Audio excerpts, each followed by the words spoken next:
A qualquer hora, estamos consigo. 91.6 Alto FM.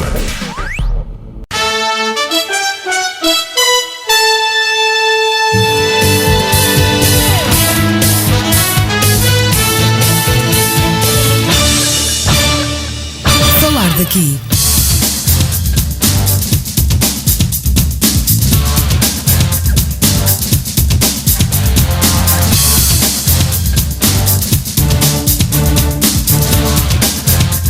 Falar daqui, a região em foco. Municipal e o seu principal titular, o Presidente da Mesa. Como é sabido, a Assembleia Municipal é o órgão máximo do município, ainda que o órgão executivo, a Câmara, apareça com frequência aos olhos dos eleitores como sendo o principal polo do poder local, isto porque é com a Câmara que os eleitores dos municípios lidam diariamente. A Assembleia Municipal, recorde-se, é constituída pela mesa e pelo plenário dos eleitos, que integram este que é o órgão deliberativo e que tem, entre outras funções próprias, acompanhar o trabalho do órgão executivo, a Câmara Municipal. Em Verde do Minho é composto de 22 elementos eleitos diretamente pelos eleitores e 21 por inerência, os presidentes de junta de freguesia.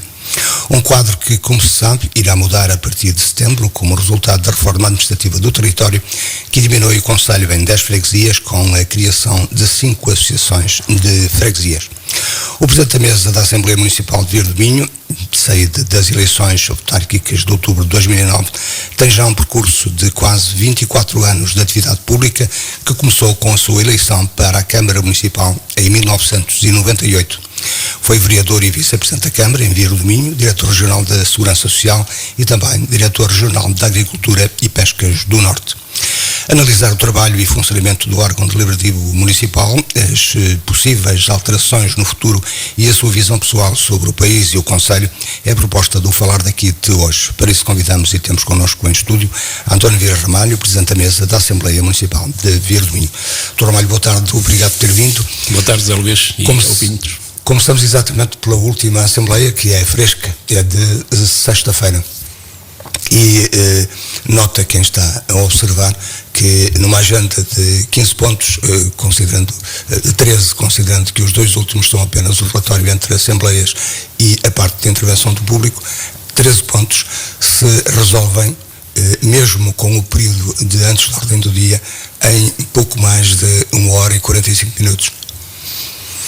É verdade, e como disse, além dos pontos serem muitos, desse tempo despendido, uma parte significativa, aliás, como acontece noutras reuniões anteriores, é gasta com o período antes da ordem do dia.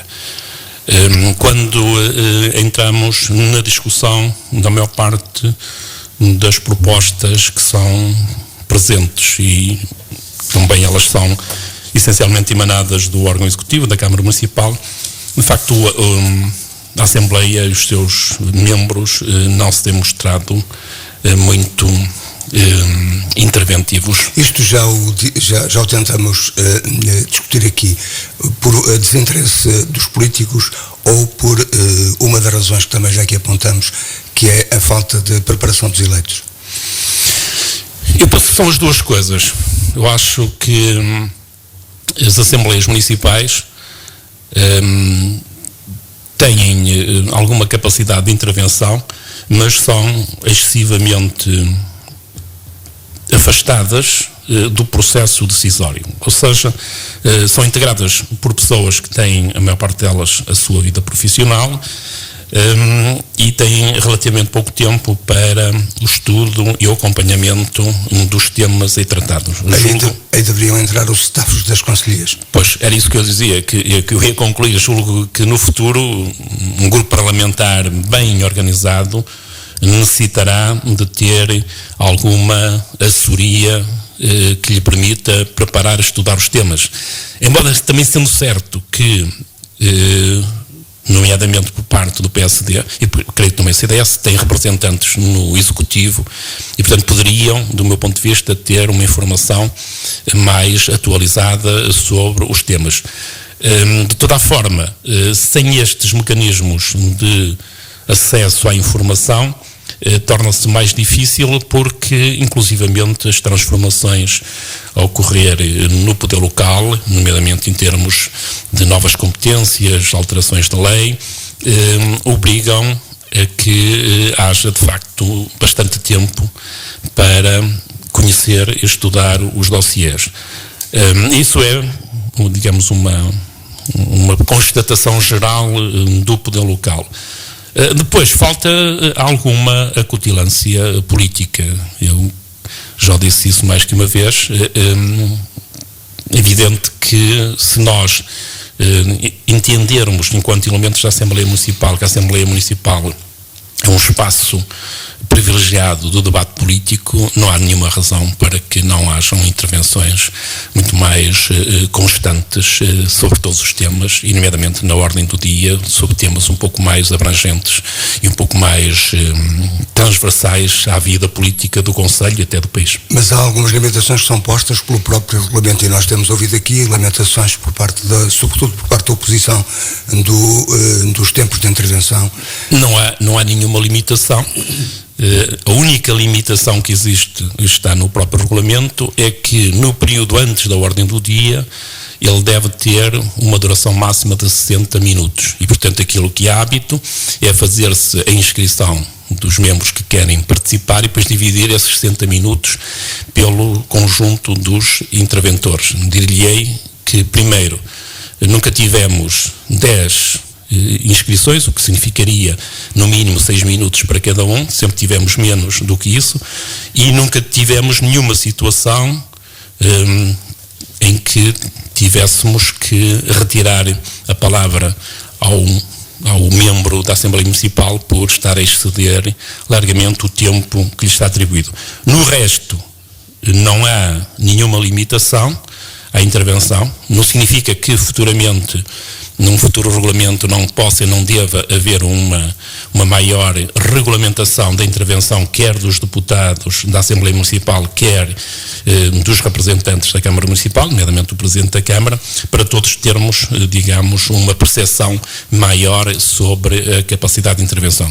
Agora, não tenho memória de, em nenhuma Assembleia Municipal, não ter sido possível usar a palavra sempre que há inscrições. Agora, o que acontece às vezes é que não podem usar a palavra quando entendem que querem falar. Portanto, tem uma Assembleia, tem regras, tem um regulamento. De qualquer maneira, é difícil a resposta a intervenções das diferentes bancadas, ou neste caso são duas. Não vejo isso como difícil. As pessoas intervêm, expõem os seus pontos de vista. Agora, o que não é um processo interminável de argumentação e contra-argumentação, como pontualmente numa situação ou outra seria vontade de alguns dos membros da Assembleia Municipal. As pessoas expõem os seus pontos de vista e os partidos depois, em função dos seus alinhamentos, decidem pelo voto. Agora, como é óbvio, aquilo tem regras, os membros intervêm, há resposta, muitas vezes, diretamente a questões que lhe são colocadas por parte do seu Presidente, e não há, obviamente, uma continuação de resposta à resposta do seu Presidente, e depois o Presidente voltava a responder. Portanto, diria que, como no direito, aqui só há a réplica, já não há hipótese da tréplica, salvo situações excepcionais. Daí esse reparo, sobretudo da parte da oposição, que tem necessidade também de fazer valer os seus argumentos, de excesso de tempo, algumas vezes, para o Presidente da Câmara. E, sendo isso permitido e aceito pelo Presidente da Mesa. Não há, em termos de regulamento, uma limitação de intervenção, nem para os deputados, nem para o Presidente da Câmara. Como já o disse nesta intervenção anterior, penso que temos todos a ganhar para, na próxima Assembleia Municipal, regularmos isso. Acho que faz bem ao processo. Agora, como bem disse, foram 13 temas, e sobre esses 13 temas, possivelmente 8 ou 9 não houve nenhuma intervenção, portanto não se pode... E tínhamos, vou recordar apenas 3 pontos, uma revisão dos documentos provisionais do município. Exatamente. Tínhamos a questão da liquidação da empresa municipal e também algo que foi objeto de contestação, ou pelo menos de nota do principal partido de oposição aqui no Conselho, que é o contrato feito com as Águas do Nordeste. Exatamente. Não lembrando outros. Exatamente. Identificou três temas de relevante importância que mereciam uma intervenção dos membros da Assembleia Municipal, fundamentalmente dos partidos da oposição, o desempenho daquilo que se espera num partido da oposição, que é, no fundo, demonstrar aquilo que está errado e formular propostas alternativas. Mas como aconteceu nesses e aconteceu noutras reuniões anteriores, digamos que é uma matriz, pelo menos deste mandato da Assembleia Municipal, há um déficit muito grande de intervenção. Portanto, não é por uma questão de falta de tempo. Agora, há regras e, portanto, possivelmente, às vezes, os membros gostariam de ter 1 ou 2 horas para discutir um ponto,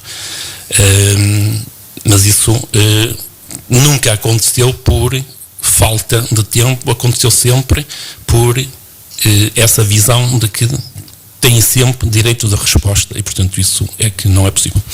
E isto leva-me a pedir-lhe, com a sua experiência, uma breve reflexão. Significa que estamos, da parte dos partidos, e falo dos partidos em geral, com menos atenção relativamente àquilo que seriam as discussões dos grandes temas, no caso concreto do Conselho, aproveitando exatamente o órgão privilegiado que é a Assembleia Municipal, ou vê outras razões? Eu vejo diria no mínimo 2 razões, e no caso de Vieira 3. A primeira razão tem a ver, do meu ponto de vista, com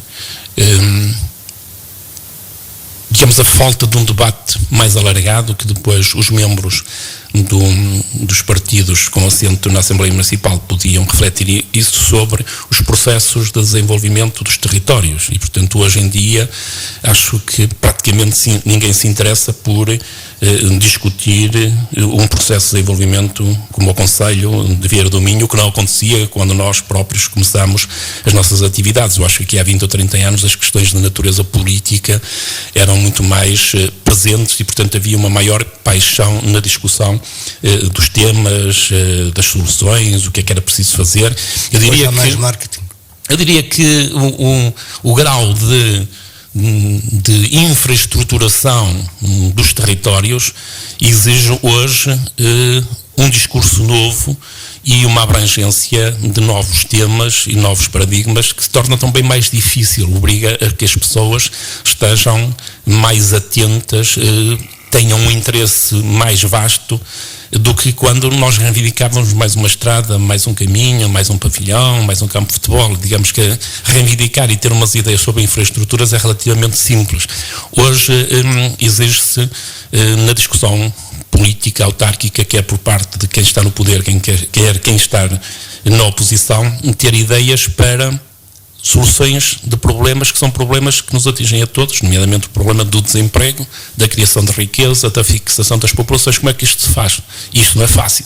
Não há soluções milagrosas e há inclusivamente visões e soluções contraditórias, polémicas, e portanto, do ponto de vista da polémica boa, da discussão de ideias, nós estamos exatamente numa altura onde isso era possível como nunca foi. Isto passa-me para a segunda área, que de facto a qualidade daqueles que se envolvem na discussão política tem vindo a diminuir no sentido da discussão. No entanto, tem melhorado em alguns casos a qualificação dos ideias. Era isso que eu ia dizer, não significa que as pessoas não sejam mais qualificadas, não estejam até, em alguns casos, mais bem preparadas do que no passado. Resulta, possivelmente, de alguma, enfim, de algum excesso de visão partidária, de algum taticismo por parte de quem integra estes órgãos. Mas isso significa que os partidos deixaram de discutir, da parte dos partidos e dos militantes e simpatizantes também, que é o caso de alguns dos eleitos, deixou de haver interesse pela discussão dos grandes temas e interessa mais aquele, digamos, para simplificar o jogo da sardinha, ver quem fica por cima na discussão. Sim, sem dúvida. Eu diria que o afastamento da gestão política em relação à sociedade também se verifica em relação aos partidos políticos. E cada vez mais as decisões, seja ao nível local, o executivo local, seja a nível nacional, são cada vez mais decisões fechadas. E, portanto, eu diria que para o futuro, um dos principais objetivos da governança local tem que ser a participação pública. E hoje, com as tecnologias de comunicação e as redes sociais, é cada vez mais fácil e mais simples envolver as pessoas nesta discussão. E, portanto, eu creio que das duas uma, ou os políticos percebem estas dinâmicas e se vão abrir e vão permitir uma maior participação do cidadão na coisa pública, e portanto com isso reganham a discussão e a aderência, ou iremos caminhar para processos numa primeira fase de afastamento das questões de natureza pública e política, e numa fase às vezes mais extrema, como está a acontecer noutras geografias, para, enfim, movimentos sociais que podem ser fraturantes dos próprios processos. Mas no caso concreto de Vieira do Minho estamos a perder força para isto é, aqueles que por maior qualificação poderiam dar um bom contributo nesse tipo de discussão são os que se vão embora, e conselhos como o Vieira têm tendência a ficar com os mais maduros, isto é, e os idosos. Claro. Eu acho que a mobilidade vai continuar a crescer e, portanto, não é por si só um mal. Ela pode ser o resultado de uma doença mais profunda. Eu acho que nestes territórios e noutros, mas nestes também, aquilo que é necessário é, de facto, esse novo paradigma da gestão autárquica, que tem que ser uma gestão muito mais participada.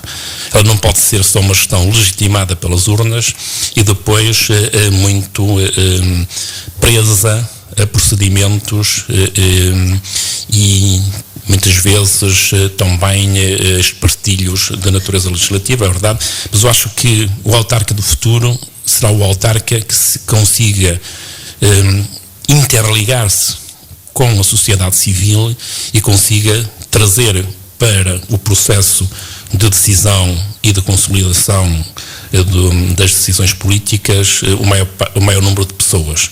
Isso nos concelhos pequenos possivelmente é mais difícil, não pela rarificação do seu tecido social, mas talvez mais pela dimensão política, que é muito mais próxima, e portanto há mais uma identificação imediata das cores políticas e das identidades de cada um dos participantes. Mas o desafio que nos é colocado a todos, quer a nível local, quer a nível nacional, é de tal envergadura que ninguém se pode pôr de parte, e portanto é este, do meu ponto de vista, a grande digamos, desafio para qualquer autarca. Mas, de qualquer modo, houve uma tentativa e já é o segundo ano de procurar o tal orçamento participativo em que as pessoas eram ouvidas, e a notícia que tivemos aqui é que a participação, de facto, das pessoas, o interesse das pessoas em participar nesses encontros que eram feitos a nível local, enfim, deixa muito a desejar, como se diz. Claro. Admito isso perfeitamente. Desde logo, nós também não podemos desistir dos processos só porque eles não são um sucesso absoluto nas primeiras tentativas, não é? Crescer é sempre um processo doloroso, e depois há várias metodologias para os orçamentos participativos. E, mais uma vez, eu acho que utilizar só um canal, por muito valioso que ele seja, neste caso as reuniões, é insuficiente. E eu por acaso não conheço, apesar das responsabilidades que tenho no Conselho, não conheço, digamos, a metodologia, enfim, a minha vida pessoal não me tem deixado muito tempo livre. Eu já disse aqui por dar o mínimo ao Conselho. Pois, mas isto para dizer o quê? Para dizer que a participação também tem que ser uma partilha de poder de decisão. E eu diria que, por exemplo, duas formas. Eu acho que as soluções têm que ser mosaicos, né? Tem que ser aquilo que eu costumo chamar de geometria variável. Mas se nós pusermos, por exemplo, na participação, há modelos dessa natureza, de alternativas, ou seja, a Câmara Municipal quer fazer o pavilhão de Roças, né? E diz que vai gastar, por exemplo, 300 mil euros. E o cidadão que participa dizer, eu com esses 300 mil euros, em vez do pavilhão de Roças, eu faria, sei lá, por exemplo, um fundo de apoio a micros investimentos. Isso é uma forma de orçamento participativo. Não significa que depois, na prática, isso venha a ser adotado. Mas são os tais contributos da sociedade civil. Quem decide, e quem decide, muitas vezes, decide bem, porque é a sua mundividência, por nós, por mais abertos que procuremos estar ao mundo, nós estamos sempre muito pressionados por imensas necessidades de decisão e, portanto, às vezes, como eu costumo dizer, passa-nos ao lado do comboio e nós não andamos por ela. Não porque nós estamos atentos, mas naquele momento estávamos focados noutra coisa que até era menos importante. Portanto, esse é um dos modelos. Outro modelo é definir uma verba livre. Por exemplo, dizer, ok, neste orçamento nós temos aqui 350 mil euros para fazermos aquilo que for a vontade dos vieirenses. E se calhar isso ajuda a aumentar o grau de participação, porque eu dou a minha participação, a minha opinião, e vejo depois um reflexo disso. Ou se deixou de fazer aquele pavilhão porque a esmagadora, ou houve ali e digamos quem decide percebeu que era mais benéfico. Eu muitas vezes dou este exemplo. Eu acho que no interior, mais do que em qualquer outro sítio, o crítico é criar emprego e riqueza. E, portanto, mas tudo que nós possamos fazer para aí é fundamental. E eu dou sempre este exemplo, que é um exemplo do meu início de autarca em Vieira do Minho, em que eu, muitas vezes, dizia que, em vez de gastar 50 mil contos a fazer uma estrada, eu teria gasto esses 50 mil contos a fazer um espaço de comércio local nas Sardeirinhas. Porquê? Porque nessa altura a gente via alguns vendedores, criadores de laranjas, etc., a vender ali junto à estrada. E, portanto, aqui há 20 anos, se nós tivéssemos feito um espaço desses de venda de produtos locais, possivelmente poderíamos ter, naquela altura, fundamentalmente ajudado um conjunto de produtores locais. Temos aqui um exemplo na zona do mercado semanal que não foi bem sucedido. Mas o problema muitas vezes é se nós decidimos isso com base em que realidade. Portanto, quando defendia porque eu via as pessoas a venderem os seus legumes, as suas produções junto à estrada. Hoje, se calhar, eu continuo a achar que isso é uma boa solução. Aliás, quando estive na direção regional, defendi isso muitas vezes. Não sei exatamente, pode não falhar num sítio, porque se calhar não estamos a fazê-lo no sítio certo. A gente tem que perceber os fluxos.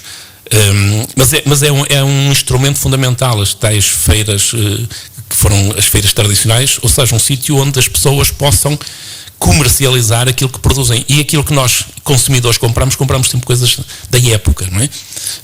Se fizermos essa feira em dezembro, não vamos lá apanhar figos frescos. Nós vamos apanhar figos frescos nessa feira no período em que eles são produzidos, ou as laranjas, ou os limões, o que seja, não é? E, portanto, essas feiras são sempre importantes. Eventualmente, se em Vieira não funcionou, há que tentarmos perceber porque é que não funcionou, e pode de facto não ser possível fazer isso em Vieira, porque não há uma procura, mas se calhar se fizer nas Sardeirinhas, onde há grandes fluxos digamos, humanos, nomeadamente devido às segundas residências, se calhar podemos ter algum sucesso. E eu tenho sempre também uma outra história da minha experiência, que é Montalegre. Montalegre tem alguns eventos muito interessantes. E dizia-me na altura ao Presidente, nós fazíamos muitos para acertar em 1, 2 ou 3, e portanto isso eu acho que é uma estratégia correta. Incorreta é nós insistimos em fazer coisas que, feitas as contas, só nos trazem prejuízo. Agora, nós não podemos ter a validade de acertarmos sempre. não é? Temos é que ter a vontade e a determinação de querer acertar em algumas. E para acertarmos em 2 ou 3, é evidente que vamos errar 5 ou 6. Mas os municípios com cada vez mais limitações financeiras. Vieira do Minho terá perdido nos últimos 2 orçamentos de transferências dos fundos da Administração Central 1 milhão de euros, 200 mil contos em moeda antiga, por outro lado temos uma situação que é a nova lei dos chamados compromissos, que obriga primeiro a pagar dentro de um certo prazo, fazendo uma grande pressão sobre as finanças municipais. Sim, sem dúvida. A situação económica do país deixou que os municípios tivessem um crescimento contínuo dos seus recursos financeiros e, portanto, estão confrontados com novos dilemas e então, mais uma vez, a decisão sobre aquilo que é estratégico é muito mais acutilante hoje do que era há 5 ou há 10 anos. Se há algum momento em que se tem que apostar em iniciativas reprodutoras, é neste momento. Ou seja, o equilíbrio entre, por um lado, políticas sociais de apoio aos mais fragilizados e políticas que sejam capazes de ser indutoras da atividade económica. Porque se nós apostarmos só em políticas sociais, este dinheiro vai-se um dia acabar. E nós, quando andamos por ela, podemos ter ajudado algumas pessoas mais do que aquelas que ajudaríamos se fizéssemos aqui uma gestão mais partilhada, mas continuaremos a perder pessoas e continuaremos a ter conselhos mais desertificados. Isto, ainda por cima, num momento em que nós vamos ter um novo quadro comunitário de apoio que se anuncia bastante diferente do atual. Ou seja, o próximo quadro comunitário de apoio é para o imaterial, é para, eu diria, para a inteligência. Vamos continuar a ter dinheiro para fazer infraestruturas, ter-se-ão que fazer ainda mais algumas estradas, mais algumas redes de água, etc. Mas esse tipo de atividade infraestrutural vai se reduzir ao mínimo. E uma das áreas fundamentais é a competitividade dos territórios. E, portanto, Vieira e outros municípios envolventes têm que ter uma noção clara do que querem ser para o futuro. Ou seja, uma das coisas fundamentais neste momento era exatamente colocar esta questão na sociedade. Como é que nós vemos Vieira daqui a 10 anos? O que é que nós gostaríamos que Vieira fosse? Isso traz a questão atual que levou, enfim, alguma e mantém divergência, apesar de a lei se sobrepor, que é a questão da reforma administrativa do território. E põe-se a questão da escala. A escala das coisas, e nomeadamente a escala dos concelhos, onde esta reforma não mexeu. Claro.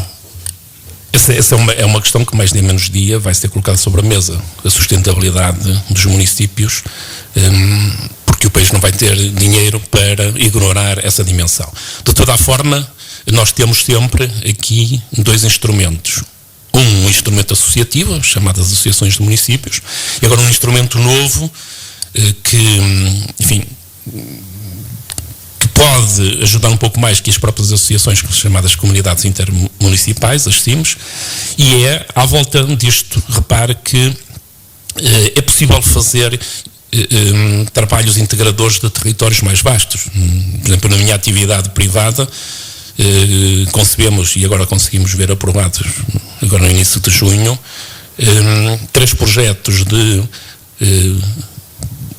enfim, reforma administrativa e fundamentalmente administração eletrónica para acima do Cávado, do Ave e de Trás-os-Montes. Estamos a falar de qualquer coisa próximo de 9 milhões de euros, em que a participação dos municípios é quase nula, porque são elegíveis os custos dos seus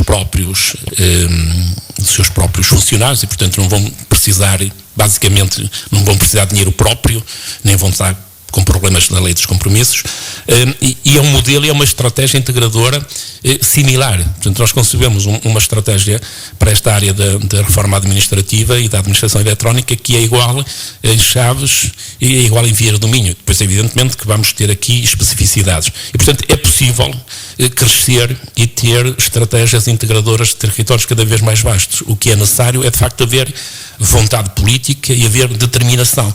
E perguntarmos se nós soubermos para onde vamos, podemos perguntar que caminhos podemos percorrer e irmos à procura daqueles que são passíveis de serem percorridos por nós. Eu acho que um dos grandes problemas do modelo autárquico é exatamente esse, o modelo da falta de planeamento. Não dos chamados planos estratégicos tradicionais, que são excelentes livros para a gente meter na gaveta, mas um planeamento estratégico muito mais dinâmico e que nos questione continuamente. E, portanto, e começa por aí. Se fizer-se uma sondagem a líderes autárquicos e perguntar qual é a visão que ele tem para o seu concelho e sintetizo-me isso em 4 ou 5 palavras, iria ter grande surpresa com as respostas ou com a dificuldade em ter uma resposta, não é? Portanto, por falta de facto esse pensamento estratégico e depois planeamento. Tem isso a ver com o facto de não estar ainda definida, e apesar da intenção de alguns partidos, aquilo que se considera também um elemento fundamental para a administração do país e para a gestão do país, inclusive para o seu ordenamento, que são as regiões. As regiões são um instrumento crucial, fundamentalmente, do meu ponto de vista, por 2 razões. Primeiro, porque liberta energia. Eu fui sempre um regionalista e a minha primeiro motivo para ser regionalista é libertar energia, é dizer, ok, vocês têm a possibilidade de fazer isto, têm estas competências, têm estes recursos e, portanto, decidam. Isso, quando se liberta energia criadora é, digamos, uma capacidade de crescimento de uma determinada região. A segunda é o combate ao centralismo. Nós, independentemente da cor política dos partidos, se nós fizermos a história pós 25 de Abril, nós vemos, ano após ano, centralizar poderes em Lisboa. E, portanto, as regiões ficariam com um poder localizado. E, portanto, deixávamos de estar sempre dependente de Lisboa para tudo e mais algumas coisas, nomeadamente para ter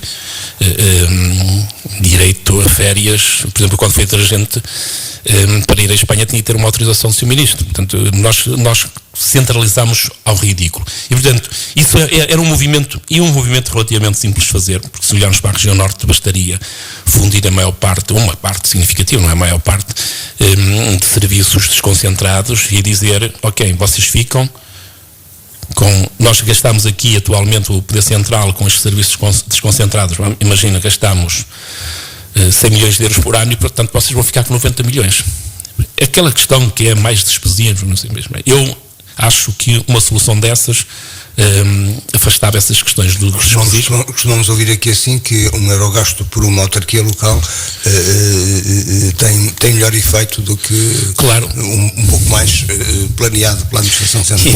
Eu costumava dizer que a nossa sorte, apesar de tudo, era que a maior parte, digamos, dos funcionários públicos que trabalhavam em Lisboa só começaram a trabalhar às 11.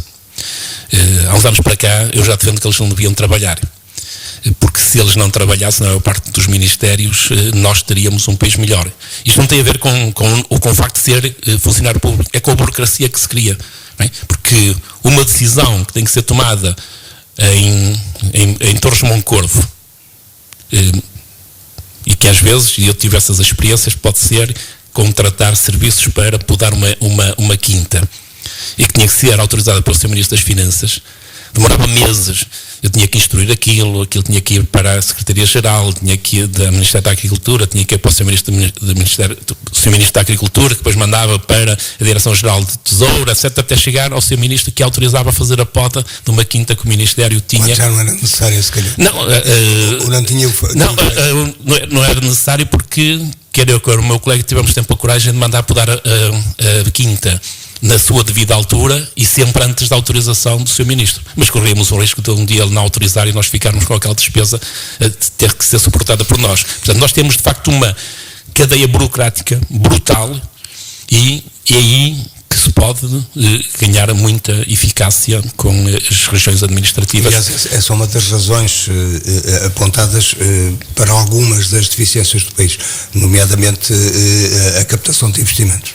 Claro, é dramático. Quer dizer, só quem não está na área dos negócios, e quando são grandes investimentos, menos mal, porque negociam diretamente com os ministros, etc. Agora, digamos, um investidor normal desespera, e se vier de um país onde, apesar de nós termos coisas excelentes, nós temos coisas fantásticas, não é?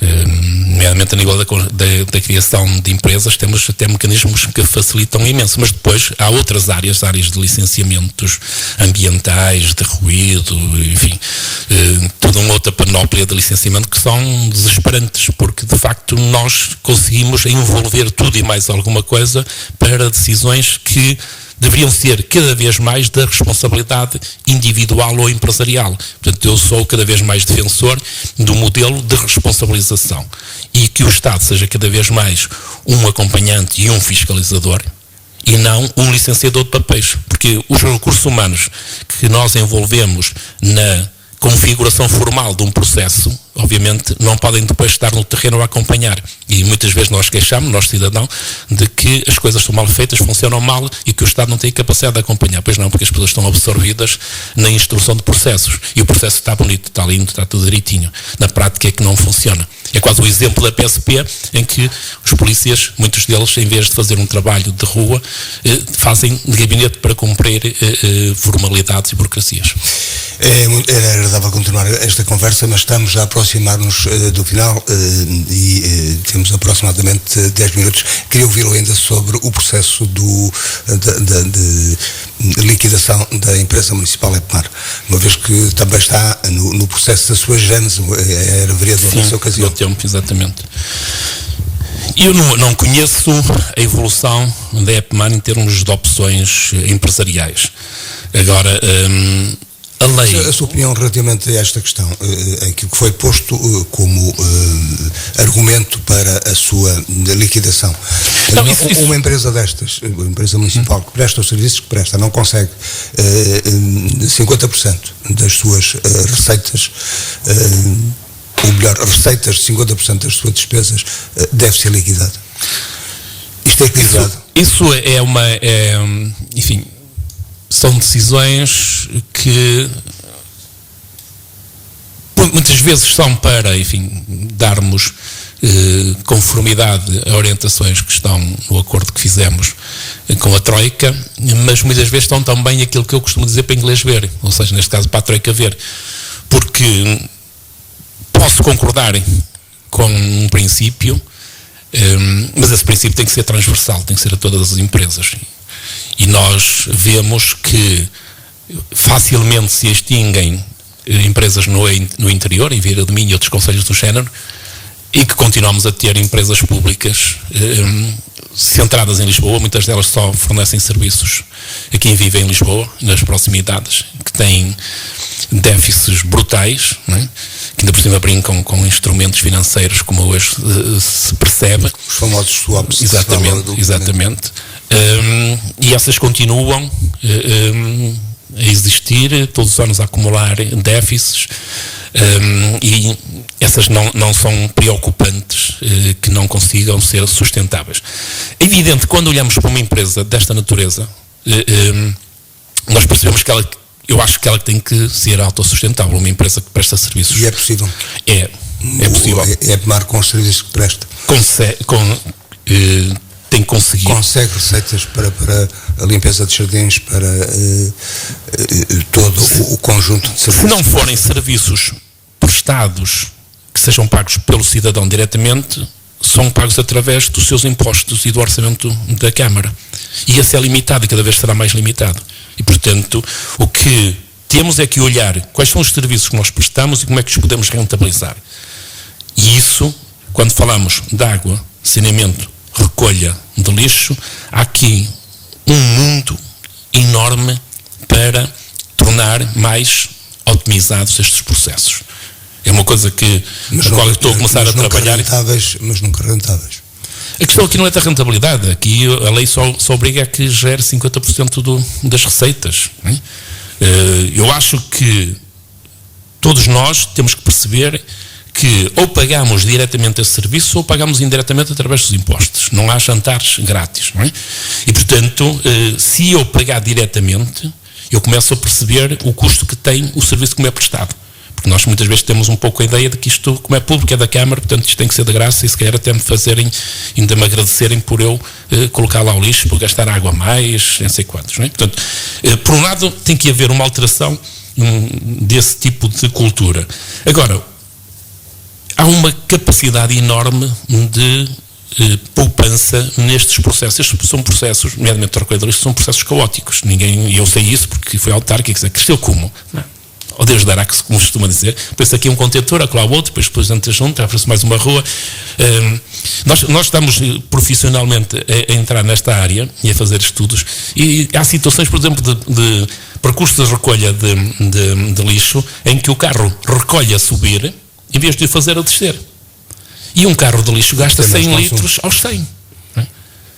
E depois para aqui, e passado 10 metros tem mais outro contentor, e passado mais 20 tem outro, quando eles podiam estar todos no mesmo local. Portanto, há aqui, por um lado, uma necessidade de se fazer uma otimização a nível de recursos de lixo, optimização das rotas. E também a educação dos próprios municípios, no sentido de perceberem. Claro, e depois temos que, obviamente, cada vez mais o município tem que começar a pagar um preço próximo do custo real. Não tenhamos dúvidas que temos que o fazer, porque se gastarmos em excesso no lixo, lá está, pois falta para as refeições nas escolas. Portanto, a política, como a nossa vida, é sempre uma questão de opção. E, portanto, se nós optamos por uma política de maior apoio social, não podemos depois, nestas áreas, não sermos mais exigentes. Portanto, voltando ao princípio, eu acho que uma empresa municipal desta área tem que ser sustentável. Erro, do meu ponto de vista, da lei. Primeiro, tratar todo tipo de empresas pelo mesmo diapasão, e até com a lógica de que se endividam, etc.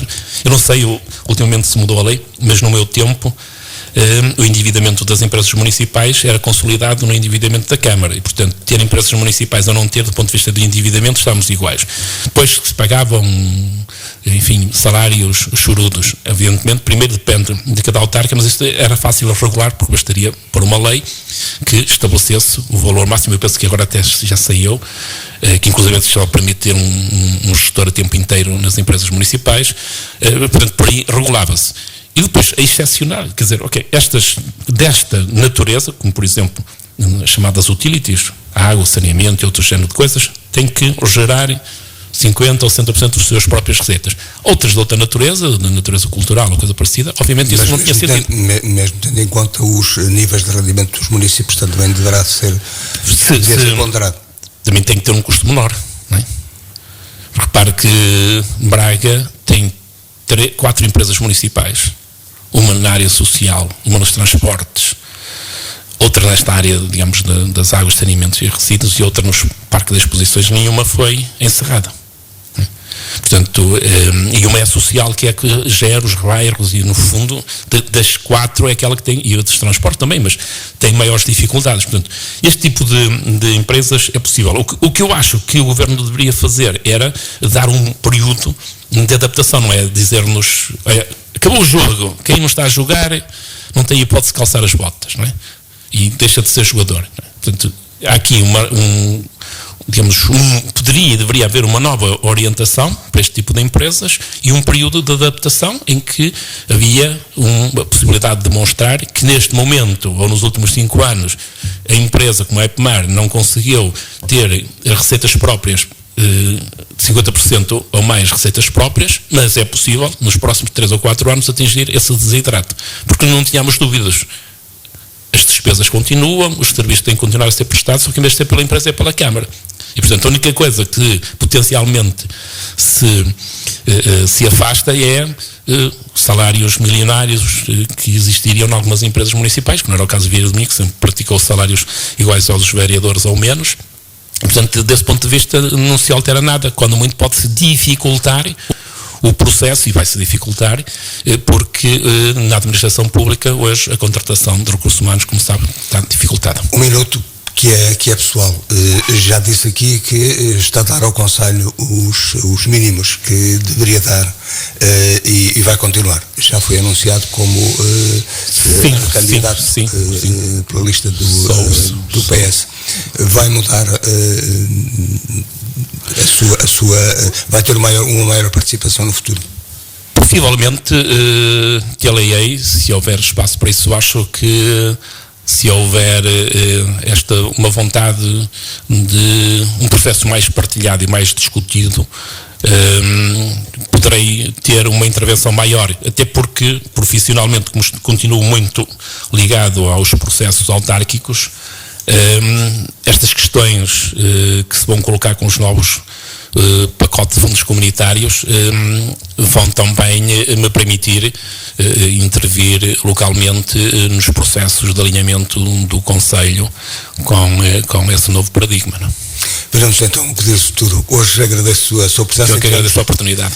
E tivemos aqui a presença do Presidente da Mesa da Assembleia Municipal, do António Vieira Ramalho. 2 ou 8 dias vamos continuar a falar daqui, onde quer que nos tenha ouvido. Continuo com um bom fim de semana. Boa tarde.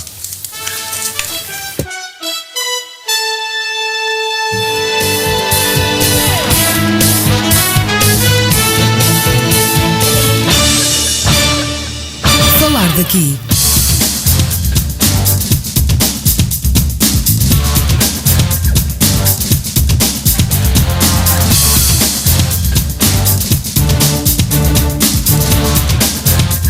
Falar daqui. A região em foco. A qualquer hora, estamos consigo. 91.6. Auto FM.